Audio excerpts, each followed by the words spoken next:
restriction of all movement imposed on Patkai Bridge to Patkala Pahar Bridge in Dimapur, Nagaland has been extended for a period of 1 month starting tomorrow as a preventive measure to avoid any loss of life, property and other injuries. This was informed in a statement from the Office of Deputy Commissioner of Chumukedima. It also stated that 7th mile will be available as an alternative route only for the light vehicles for commuters travelling from Dimapur to Kohima and Kohima to Dimapur. Lions Club of Imphal, under the aegis of Lion Club's International District 322D, organizes 52nd Charter Night celebration and installation of new BOD 2019-20 at 5:30 p.m. at the Lions Service Centre, Sangai Pro. The event will be attended by the Vice Chancellor Manipur University, J. Jarnal Singh, as the chief guest. Several organizations have urged the Deputy Commissioner of Assam's Bongaigaon district to make arrangement of a plot of land to rehabilitate the 53 evicted families of Hogdoba near Jogighopa under Boitamari Circle in Bongaigaon district. According to reports, a total of 53 families of Hogdoba near Jogighopa were evicted from the land preserved for government grazing field as per the Guwahati High Court order on Tuesday, and since then they have been passing days and nights under the open sky with women and children. The Kamrup Metro District Administration has made a special arrangement for Assam's biggest spiritual and religious festival, Ambubachi Mela at Kamakhya Temple.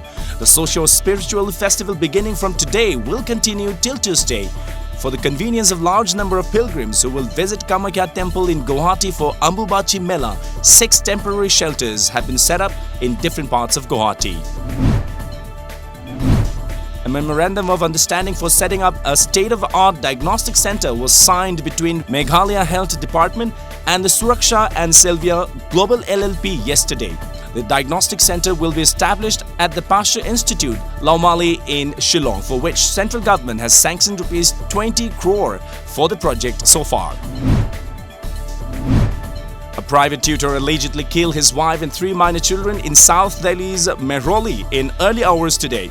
The accused has been arrested by the police, a report said. Deputy Commissioner South Vijay Kumar said that the accused has been identified as Upendra Shukla.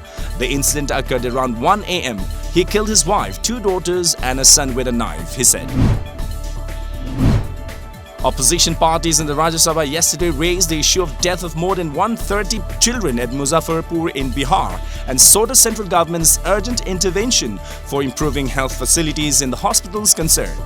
They also demanded compensation for the affected families. CPI member Binoy Bishwam asserted that the hospital had no medicines, no infrastructure, and the central government and the state government should urgently intervene in Bihar. The Islamic State may have claimed responsibility for the Easter terror attacks in Sri Lanka, but its chief, Abu Bakr al-Baghdadi, was initially not aware of the horrific serial bombings, according to top officer familiar with the probe. According to source, the ongoing investigation in Sri Lanka has revealed that the local Islamist radical, who is an IS sympathizer, had contacted the IS leadership after the attacks.